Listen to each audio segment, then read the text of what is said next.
Wala aqwa ala naril jahimi. Ada yang membaca an-naril jahimi, ada yang naril jahimi. Dia bisa idhofah, bisa juga na'at man'ut. Nah, bubuhan pian kira-kira mana dipilih? Oke, kita kalau misalnya naril jahimi berarti apa tuh? Idhofah ya, mudhofun ilaih. Maka mudhofun ilaihnya tidak boleh nama sifat ya. Kalau dia sifat berarti na'at man'ut dong. Cara menganalisanya ini ringan-ringan aja, tipis-tipis aja kita. Kalau yang berat-berat, kalau yang berat-berat kan kitabnya yang tinggi-tinggi juga. Kita ini masih yang permukaan aja. Tapi kita perlu analisa juga sedikit-sedikit. Karena di situ berbeda pendapat loh. Saya sendiri pernah di grup kawan-kawan pondokan itu ada yang na'at man'ut, ada yang untuk nilai. Tapi kada ada sih yang menjelaskan kenapa memilih na'at man'ut, kenapa ini mudhof nilai. Hanya singkat aja karena isim jamid ya kan. Lalu idhofah dia. Sekarang kalau kita analisa dari kata al-jahim, mengikut wazan apa itu? Fa'il.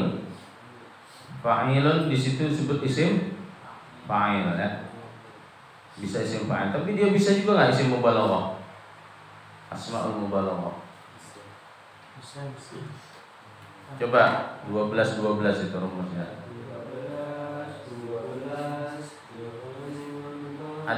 Ada yang isi mubalaghah kan? Fa'ilun ya kan? Nah, sekarang kalau dia jahim di situ dipahami sebagai neraka yang menyala-nyala, maka dia menjadi sifat kan?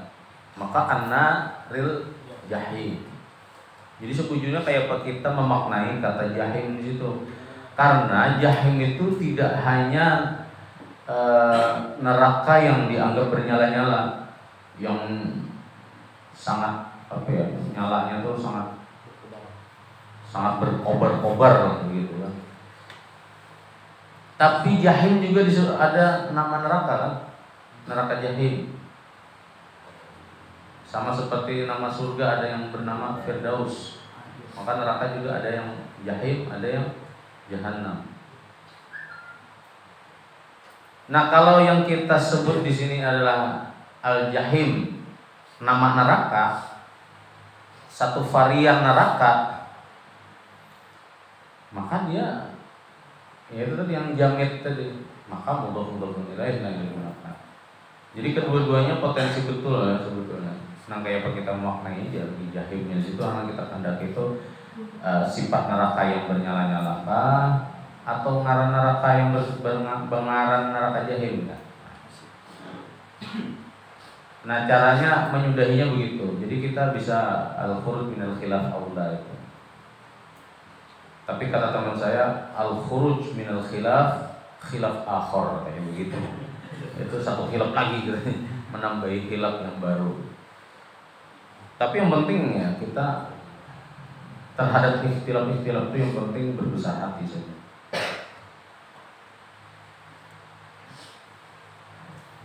Kita bahas nanti masalah inilah karena hari ini sudah siang juga. Kita ke kitab aja. Karena mungkin kitab ini mungkin sebentar aja nih. Kita melanjutkan yang kemarin.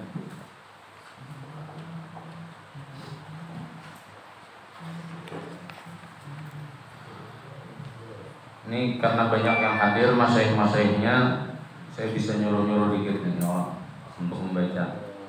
Al-Babu Tsani fil ilmil mahmudi wal mazmumi wa aqsamihima wa ahkamihima. Siapa yang mau membaca silahkan. Guru Rafi'i.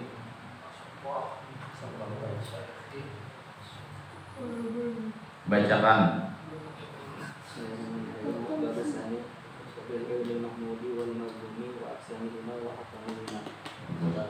Terus huwa fardu aini wa ma huwa fardu kifayatin wa bayanu annahu al-kalami wal fiqhi min ilmi dini ila ay haddin huwa at-tafsir ilmu al-akhirati wa tafdilu ilmu al-akhirati ilmu al-akhirati. Oke. Coba pian jelaskan kesan kami. Dengarkan.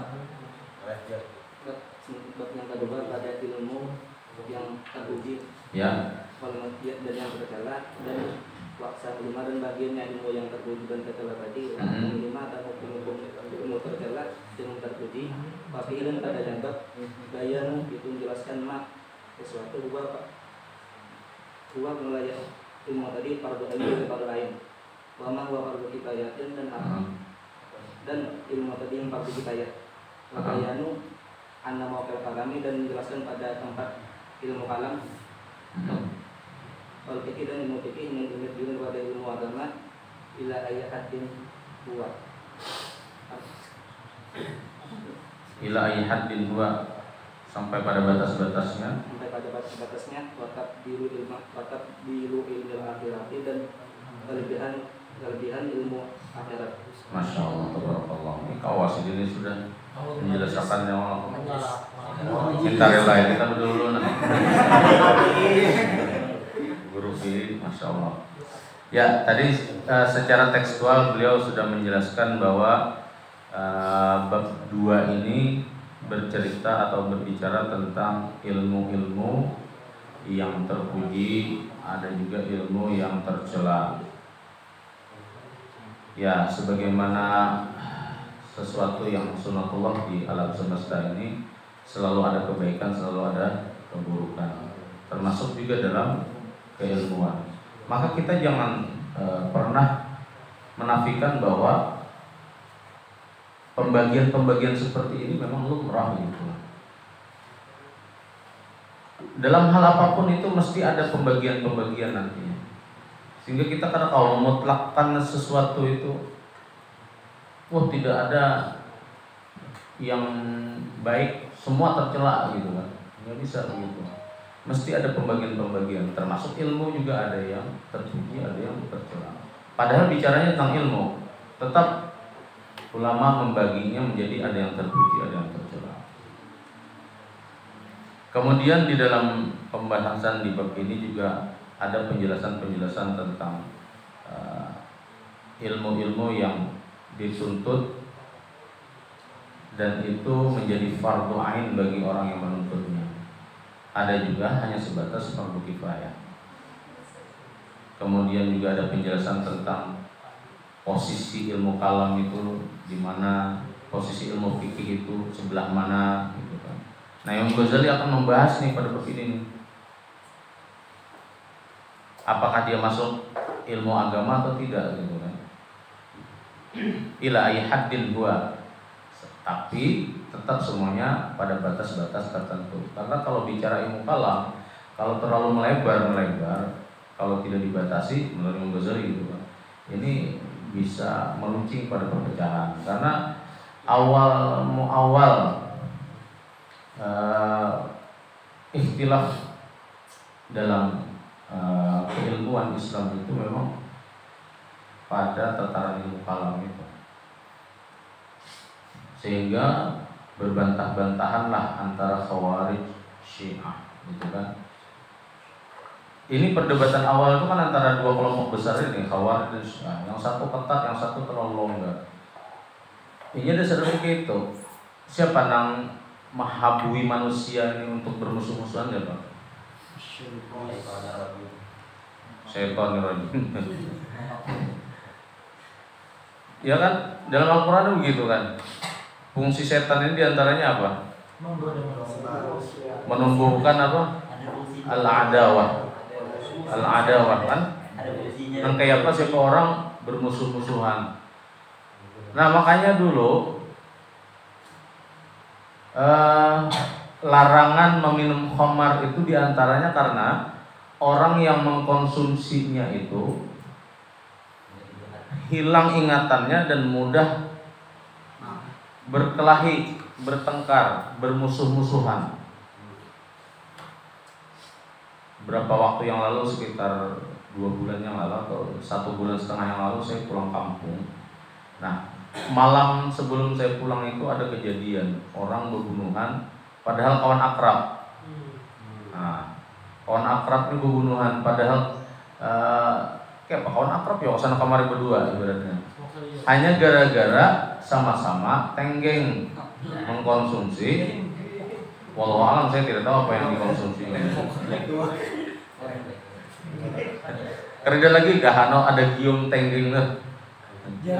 Sudah jarang ini.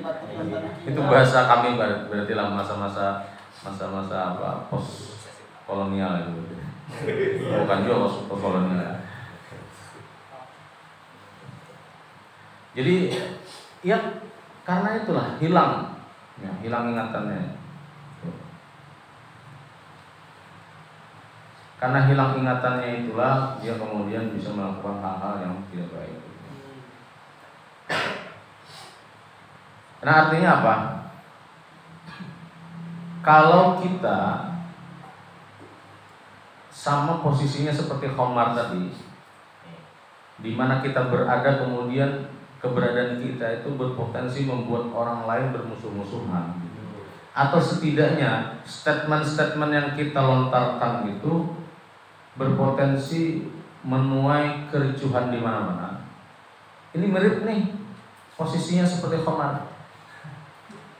Ini yang kata Hadratus Syekh Kiai Haji Hasyim Asy'ari dulu, ketika beliau menyebutkan orang-orang yang terlalu ketat dalam memahami agama dan yang terlalu longgar juga dalam memahami agama. Ya, rada-rada mirip Khawarij dan Syiah. Karena potensi keduanya itu selalu membuat orang itu cekcok di mana-mana. Makanya ada aliran ketiga dulu para sahabat itu kan, la syarqiyah wala gharbiyah. Mereka ini berusaha berada di tengah-tengah. Nah, mereka ini yang kemudian menggumpal sehingga menjadi komunitas Ahlus Sunnah wal Jamaah. Tidak membela yang sini, tidak membela yang situ juga. Kenapa? Karena ya hanya ingin mendamaikan, bagaimana supaya tidak terjadi pertumpahan darah, gitu kan. Menjaga itu supaya tidak terjadi pertumpahan darah. Karena kalau kita berpikirnya revolusi atas nama revolusi, meskipun membawa nama Allah gitu kan, tapi ujung-ujungnya pertumpahan darah itu tidak disenangi juga dalam agama. Nah, kemudian wa tafdilu 'ilmil akhirah, ujung-ujungnya tetap beliau mengatakan bahwa ilmu akhirat itu lebih utama. Ismail, baca yang mana jenis?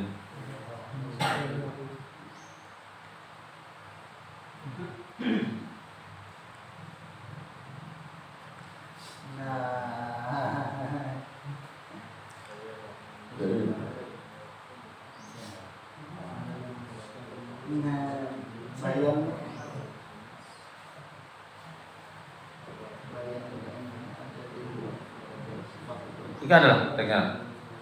Kerja juga. Habis. Nah, ya bagi dulu.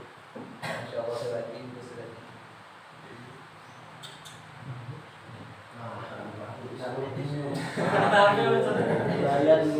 Ya, sini termasuk yang hubungan anulah ada terikat dengan gawai yang malah buku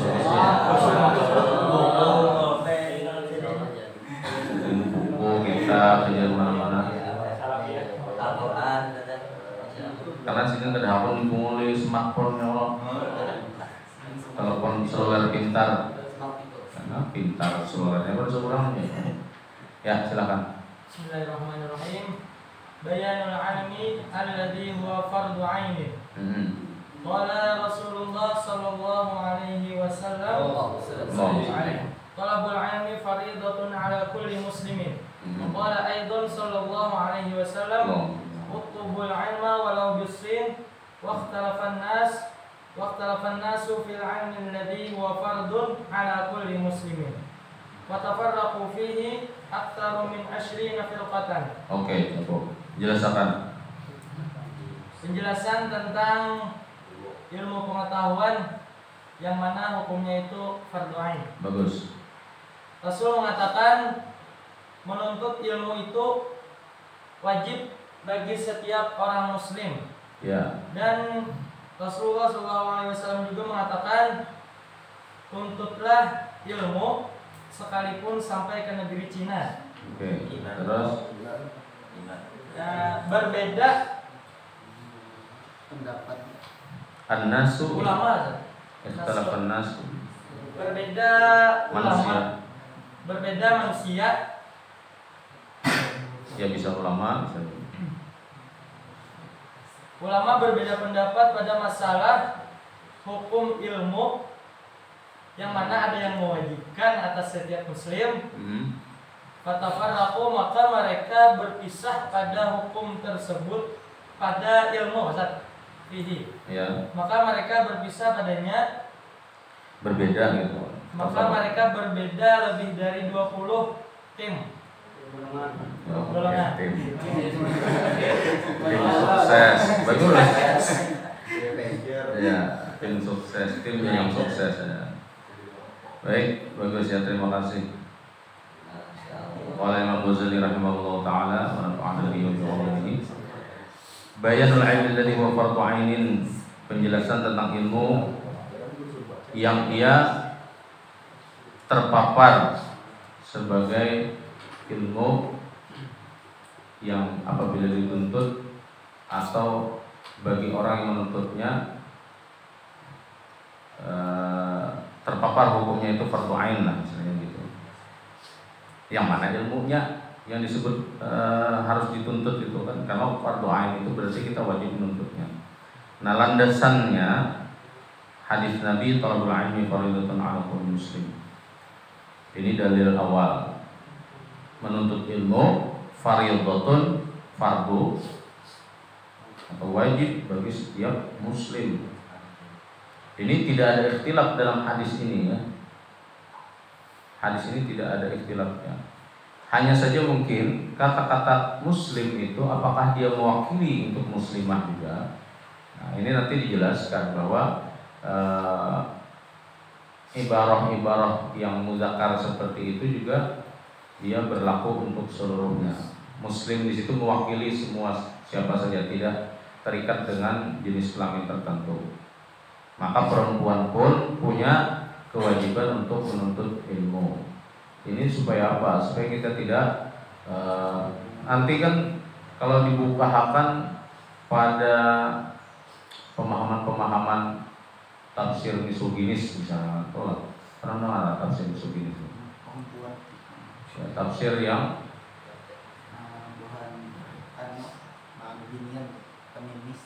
ya apa feminis? mengangkat dari Ya. Karena ada apa? Ya. Ada kan orang-orang yang mengkampanyekan penyetaraan gender katanya gitu. Karena tafsir-tafsir yang ada itu cenderung hanya membela kaum laki-laki. Nah, termasuk hadis ini juga kok lafaznya tidak wa muslimatin gitu kan. Pernah nggak dengar juga thalabul ilmi fardhatun 'ala kulli muslimin wa muslimatin? Ada, pernah dengar? Nah, wa muslimatinnya itu untuk menegaskan saja bahwa tidak hanya muslim tapi muslimatin, dan bisa jadi muslimatin di situ ada tanda dalam kurung lah misalnya muslimin wa muslimatin gitu, penjelasan sudah tafsirnya bayannya itu. Yang jelas pada hadis ini tidak ada ikhtilaf. Hanya pada hadis yang kedua tadi yang dibacakan oleh Ismail, utlubul ilma walau bisin, tuntutlah ilmu meskipun apa tadi sampai ke negeri Cina. Nah, di sini ikhtilaf. Ikhtilaf di sini bukan ikhtilaf yang penjelasan waqtalafan nas fil ilmi alladhi huwa fardun ala kulli musliminnya, tidak. Tapi ikhtilaf pada derajat hadis ini. Ada yang mendhaifkan, bahkan ada yang memaudu'kan. Meskipun perawi-perawinya itu ada juga yang membela gitu. Hadis ini setidaknya diriwayatkan oleh Al-Imam Al-Baihaqi, Imam Al-Dhahabi juga memasukkan hadis ini dalam karya beliau. Bahkan Imam Ibnu Hajar Al-Asqalani juga menyebutkan hadis ini. Kemudian Imam As-Suyuti juga menyebutkan hadis ini. Tetapi karena ada beberapa seperti misalnya Imam Ibnu Hibban mendhaifkan, bahkan beliau mengatakan lemah sekali. Kemudian Ibnu Jauzi saja yang sangat populer memaudhu'kan hadis ini. Kalau dhaif kan masih bisa digunakan untuk fadhailil amal. Tapi kalau sudah maudhu' berarti itu dibuat-buat. Nah, ini menurut siapa tadi? Ibnu Jauzi. Nah, pendapat Ibnu Jauzi ini kemudian yang diamini oleh Syekh Nasiruddin Al-Albani. Maka kalau kita sedikit bicara ilmu hadis ini tipis-tipis saja lah. Saya bukan pakar hadis juga, cuman kalau belajar ya gitu. Cuma kalau mengajar pernah lah mengajar di tarbiyah dulu ilmu hadis. Baik, sedikit aja yang saya bisa ingat itu ya, bahwa kalau ada hadis dhaif berkumpul gitu kan, anggaplah ini hadisnya dhaif gitu kan, dan populer, masyhur gitu kan, kemudian banyak yang meriwayatkan. Kaedahnya Al-Mizzi misalnya mengatakan kaedahnya itu dia bisa naik derajatnya menjadi hasan li ghairihi minimal. Jadi jadi hasan sana ya hadisnya ini.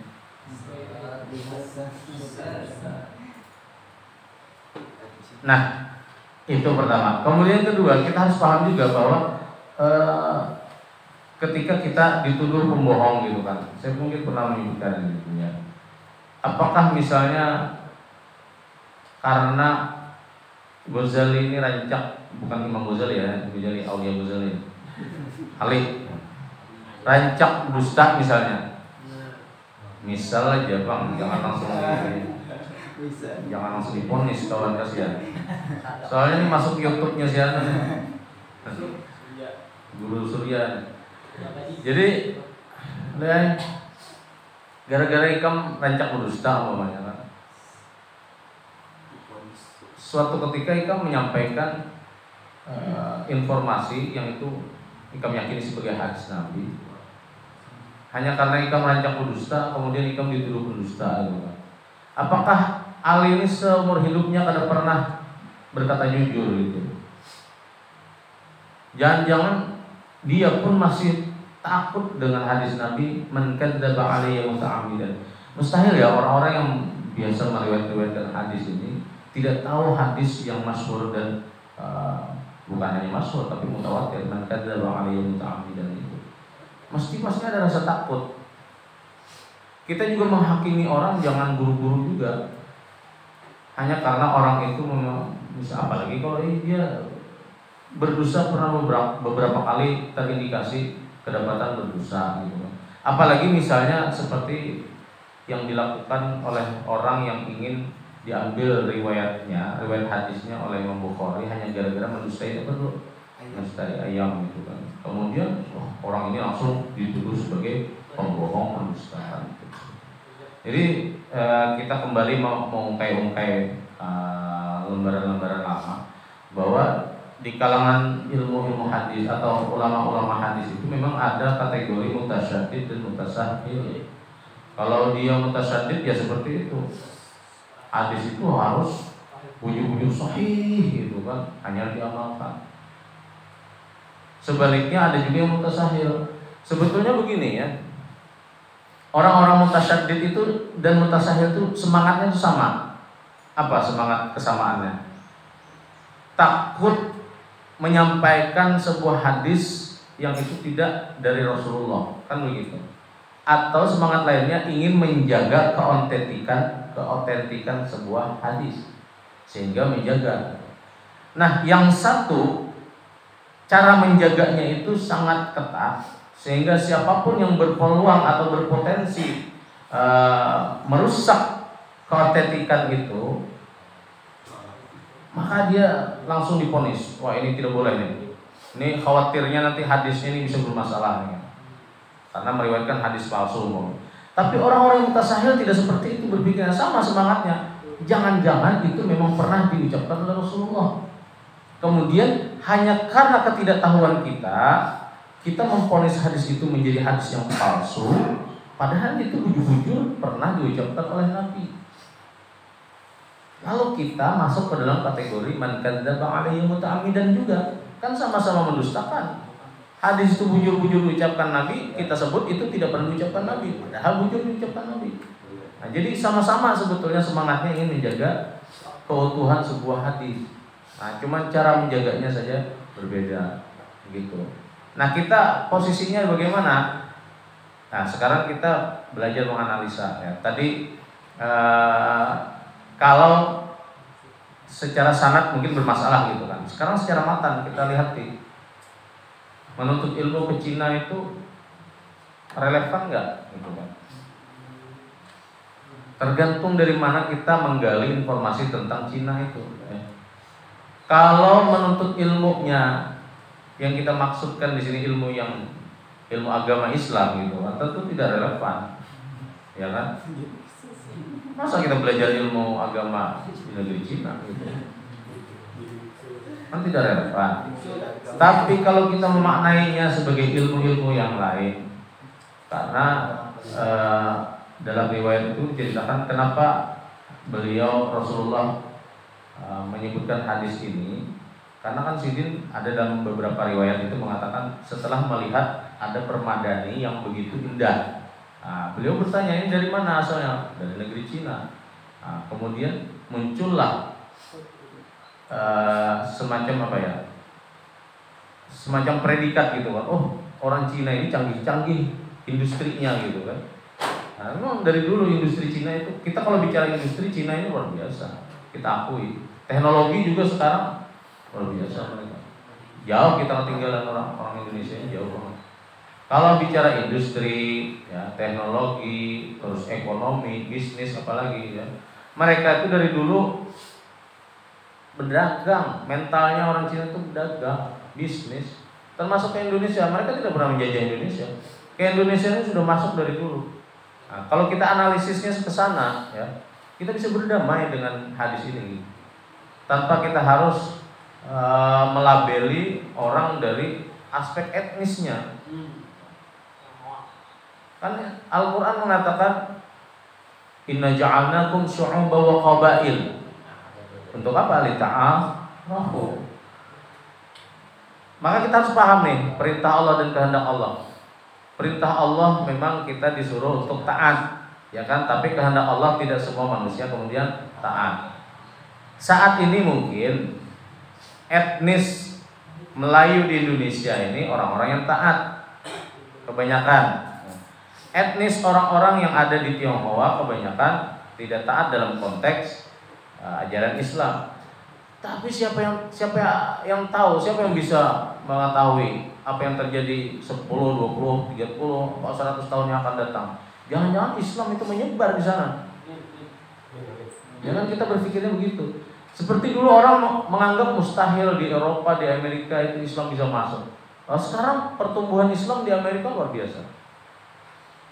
Kita yang dulu banyak mencaci maki gitu kan orang-orang Amerika dan Eropa, ya kayak apa kita mencaci maki kalau di sana itu sekarang banyak saudara-saudara kita Muslim. Kalau Amerika ya kita soroti sedikit ya.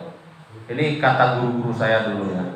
Amerika itu harus kita bedakan ya. Amerika secara politik ke dalam dan Amerika secara politik keluar.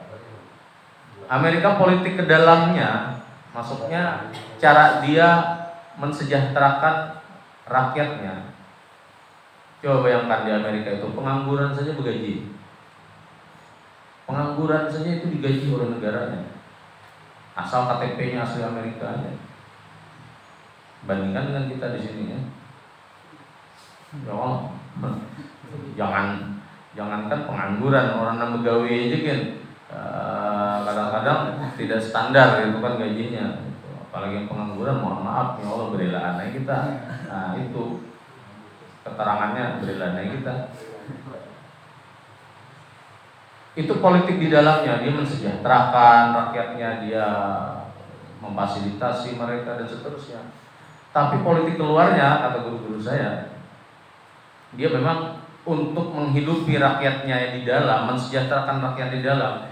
Dia di luar mengobok-obok negara orang memang gitu. Politik luarnya memang agak jahat dia gitu. Tapi tujuan kejahatannya itu untuk memakmurkan yang di dalam. Jadi politik dia keluar begitu, politik dia ke dalam begitu. Nah kita harus pahamnya itu begitu. Maka kalau kita menuding-nuding, yang jelas begitulah ya, Islam bisa menyebar dimanapun tanpa kita ketahui karena kita ini bukan nabi, wali aja ada, apalagi nabi yang awam mendapatkan informasi-informasi yang bersifat gaib-gaib seperti itu. Nah, kita kalau pandir masalah Cina ini sebetulnya banyak ya, tapi saya mungkin tidak berani terlalu panjang kali lebar karena saya tidak panjang, cuma sedikit lebar ke depan saja. Maksudnya begitu. Tapi kalau kita sedikit menelisik ya, umat Islam di Indonesia ini darah Cinanya itu ada juga. Ya Allah. Dari mana? Ya Prabu Siliwangi dulu kan istrinya kan ada yang dari Cina juga, keturunan Cina, tapi muslimah.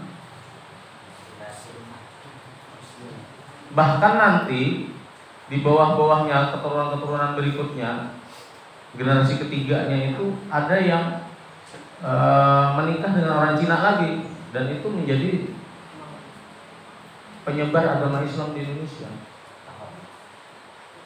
Artinya kita ini kenapa orang Indonesia banyak yang sipit? Ya karena datu-datu kita ini ada darah-darah Cinanya juga. Apalagi orang Banjar kan Dayak itu hati putih-putih kayak orang Cina juga. Jadi kalau secara etnis kita ini ada darah Cina sebujurnya. Jangan-jangan gitu, nah tapi Cina yang jauh mungkin. Karena peradaban Cina tuh umurnya lebih tua, jauh daripada kita. Kita nih kalau dari peradaban hanya berapa umur kita nih? Merdekanya hanya 70 tahunan. Orang Cina itu sudah beratus-ratus.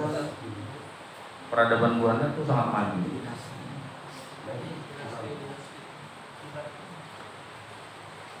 Jadi meskipun hadis ini anggaplah bermasalah gitu kan, tapi kita berusaha mendamaikan saja. Artinya kita husnuzon saja, selama kita tidak merasa bahwa hadis ini kita pahami secara tekstual sehingga kita kemudian masing-masing ingin berangkat ke Cina untuk menuntut ilmu agama. Nah ini saya kira yang harus diluruskan. Jadi kita harus memahaminya kontekstual. Artinya negeri Cina yang tidak memiliki barangkali ya perguruan tinggi Islam yang bagus, tapi kita tetap dianjurkan untuk menuntut ke sana. Dalam pemahamannya begini, untuk ilmu yang non agama saja kita itu dianjurkan untuk mengetahuinya. Saking pentingnya manusia itu untuk berilmu supaya kita kada kungul gitu. Apalagi ilmunya itu ilmu agama. Nah, kita nanti bicara di bawah itu. Tadi waqtalafan nasu fil ilmi alladhi huwa fardun ala kulli muslimin.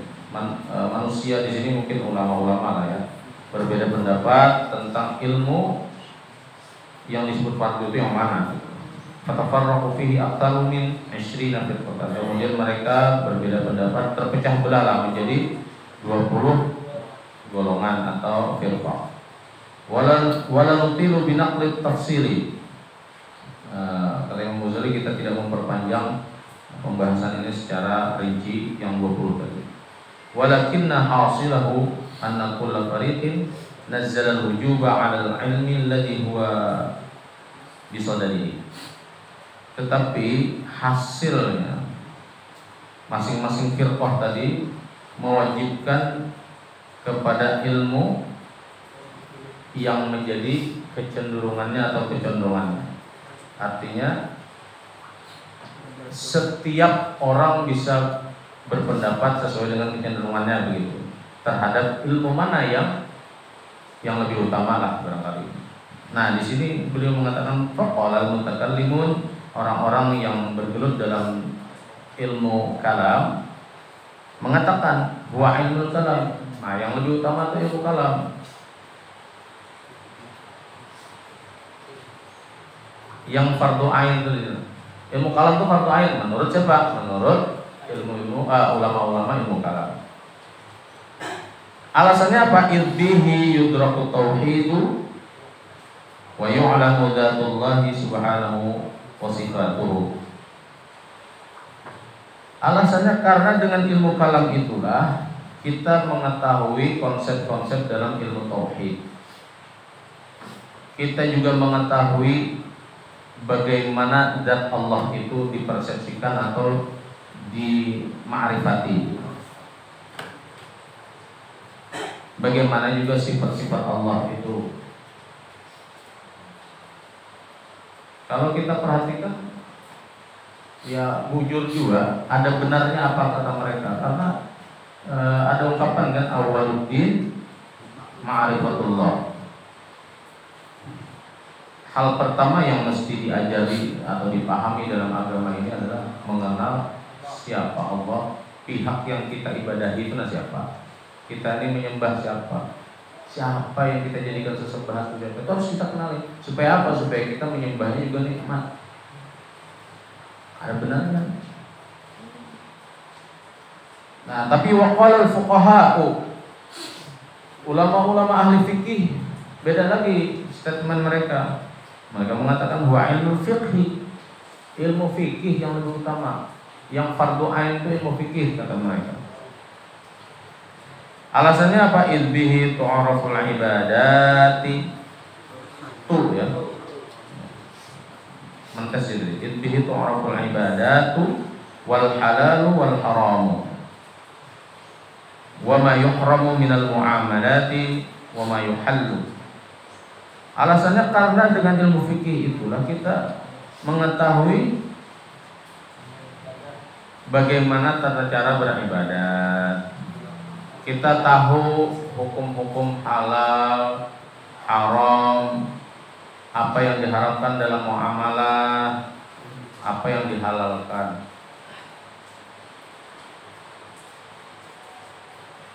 Wa'nau bihi ma yahtaju ilaihil ahadu dunal waqa'in nadirati. Coba wa'anau bihi, dan orang-orang ahli fikih tadi bisa membantu lah. Dengan apa bihinya tuh? Dengan ilmu fikih. Ma yahtaju ilaihil ahadu, apa yang dibutuhkan oleh orang-orang masyarakat dunal waqa'in nadirah. Apa maksudnya dunal waqa'in nadirah? Bukan peristiwa-peristiwa yang jarang terjadi. Jadi maksudnya begini, ulama-ulama fikih itu banyak menolongi masyarakat pada aspek peristiwa-peristiwa yang sering terjadi, menyelesaikan hal-hal yang sering terjadi di masyarakat. Kita ini rancang bermasalah dalam hal apa? Nah, biasanya tuh buat advokat tuh kan turun. Nah, jadi fuqaha di sini tidak hanya ahli-ahli fikih saja ya, tapi juga ahli hukum. Secara hukum bisa kita lebarkan maknanya ke sana. Tapi yang pasti itu di sini ahli-ahli hukum Islam dulu. Karena memang kita itu di masyarakat paling banyak pertanyaan memang seputar fikih ya. Di pengajian mana aja pasti guru apa hukumnya ini gitu. Pasti pertanyaan itu apa hukumnya. Nah, kata keywordnya itu apa hukumnya biasanya gitu. Maka ini menjadi alasan para ulama fikih. Nah, saya sedikit menyinggung ini masalah muamalat tadi ya. Wa ma yuhramu minal muamalat, apa yang diharamkan dalam aspek muamalah. Sekarang kita sedang menghadapi biasa peristiwa tahunan lah kan, tentang mengucapkan selamat Natal. Nah, ini pembahasannya kalau apa hukumnya, maka kita bicara fikih. Harusnya tuh. Cuman kalau misalnya itu dilarikan ke masalah akidah, maka menjadi masalah yang besar. Nah, sekarang kita penyebutan penyebutan selamat Natal itu kita masukkan ke bab apa? Fikih itu kan tidak hanya fikih ibadah, tapi fikih muamalah juga ada. Nah, kita babnya ini bab muamalah aja kah, atau bab fikih ibadah kah, atau akidah kah? Masing-masing sesuai dengan persepsinya, dan nanti juga produk hukumnya ke situ. Kalau kita memasukkannya ke bab muamalah biasa, ya insya Allah tidak masalah. Kebanyakan ulama-ulama yang membolehkan itu karena mereka memang membungkusnya itu, memasukkannya ini ke wilayah muamalah aja. Harus saja ke akidah, harus saja ke ibadah, apalagi gitu. Ini cukup di muamalah saja. Karena kita ini Indonesia, masyarakatnya majemuk. Kita di Banjar, syukur alhamdulillah, kita di sini mayoritas. Cuman kita sedikit bergeser aja ke wilayah tengah situ. Di sana kita minoritas. Maka kalau kita melihat kehidupan kawan-kawan kita Muslim yang minoritas, mereka mesti mengucapkan itu. Kenapa? Mereka minoritas di sana. Kita harus paham juga kondisi-kondisi seperti itu. Jangan ihwal kita yang menjadi mayoritas ini kita paksakan secara umum. Kasihan kawan-kawan kita yang minoritas di sana. Itu harus kita pahami juga. Nah, selama mereka masuk babnya bab muamalah biasa saja, tidak masalah. Sama juga misalnya mereka yang misalnya kita berkawan dengan orang non-muslim, kawan kita orang Nasrani misalnya. Ketika masuk waktu sholat zuhur, itu kan azan berkumandang, dia kemudian menganjurkan kita untuk sholat dulu gini. Itu sudah masuk waktu azan, waktu zuhur sudah masuk. Artinya secara lisan, ya kan, secara verbal dia mengakui bahwa sholat zuhur itu benar atau salah. Dia hanya mengakui itu benar menurut kamu, sholat gini, gitu kan. Karena sholat itu kan dalam ajaran Islam itu benar. Tapi apakah ia yang menyuruh itu kemudian menjadi muslim seketika? Dia tetap ke gereja. Nah, begitulah bab muamalah ini. Apakah dengan mengucapkan itu tadi kita kemudian tidak sholat lagi, kemudian kita menyembah, atau kita kemudian tidak mengenal lagi siapa Tuhan kita? Tidak. Nah, ini menurut mereka-mereka yang membolehkan gitu ya. Ini harus kita hargai juga pendapat-pendapat seperti ini. Sehingga kalau tadi seperti dia bilang al-khuruj minal khilaf aula gitu kan, tapi dibantah lagi al-khuruj minal khilaf akhar gitu kan. Ada lagi istilahnya. Supaya apa? Supaya kita berusaha mendamaikan persepsi-persepsi seperti ini, karena jangan hanya karena ikhtilaf yang sudah menuha ini usianya. Ini ikhtilaf ini dari dulu sebetulnya ya. Ucapan-ucapan Natal yang boleh atau tidak dari dulu. Emang Kristen itu hanya saja kah agamanya? Agama ibadah. Peristiwanya seperti itu dari dulu. Supaya kita juga tidak terlalu habis energi sesama umat Islam berkelahi untuk masalah-masalah yang sebetulnya sudah diselesaikan. Sehingga kita kalau ingin memilih pendapat A, ya silahkan, ada dalilnya. Kalau ingin mengikuti pendapat B, silahkan, ada dalilnya juga. Sehingga kita tuh nyaman gitu. Beragama itu juga damai. Nah, karena Islam itu harus begitu. Islam itu harus damai. Assalamualaikum itu sering kita ucapkan. Damai sejahtera untuk engkau. Nah, kita sering mengucapkan, tapi kalau perilaku kita tidak mendamaikan, apa faedahnya kita sering mengucap salam gitu.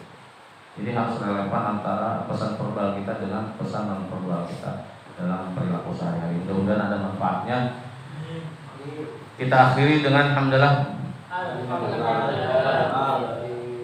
Subhanallah wa bihamdihi, subhanakallah wa bihamdika, asyhadu an la ilaha illa anta, astaghfiruka wa atubu ilaik. Assalamualaikum warahmatullahi wabarakatuh. Waalaikumsalam.